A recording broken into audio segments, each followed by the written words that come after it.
જૂનાગઢ જિલ્લાના કેશોદમાં વિકાસના દાવાઓ વચ્ચે અંડરબ્રિજ પર ફરી એકવાર વિવાદ સર્જાયો છે।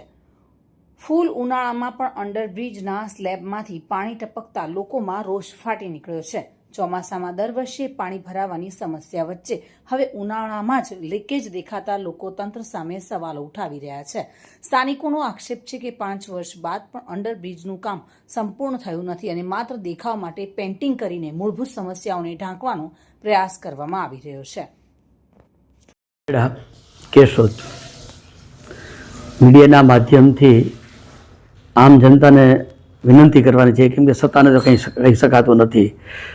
સત્તાધારીઓને અત્યારે સમય નથી, પદાધિકારીઓ પાસે ટાઈમ નથી, તો આપના માધ્યમથી માત્ર પ્રજાને કહેવાનું છે કે કેશોદની અંદર પહેલાં અંડરબ્રિજ થયા પહેલાં પૂર્વ બાજુના માણસોને તકલીફ હતી, હવે અંડરબ્રિજ ચાલુ થઈ ગયો તો આખા કેશોદને પ્રોબ્લેમ છે। અરે મિત્રો, શરમસીમા તો ત્યાં આવી ગઈ છે કે આવા ઉનાળામાં માત્ર 1000 લીટરની પાણીની ટાંકીનું પાણી વેસ્ટ જે હાથ ધોવાનું કે વાપરતા વધે છે એ પાણી અત્યારે લીકેજ થઈ અને નીચે ખાબોચિયું ભરાતું હોય તો સમજ્યા, પણ આ તો અડધી નદી ચાલુ થઈ ગઈ છે। આ ક્યાંનો નહીં? અને પ્રજા આટલું બધું સહન કરશે?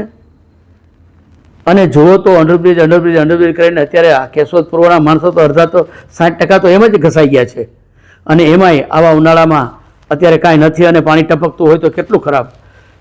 બીજા નંબરમાં કોઈને પણ એવું હોય અને એને તમે સારા કપડાં પહેરાવી જોઈએ તો સારી વ્યક્તિ થઈ જાય, કેમ માની લેવું? એમ આવો રંગરોગાન કરી અને સારામાં સારું કરી નાખે દેખાવથી એનો કોઈ મતલબ નથી।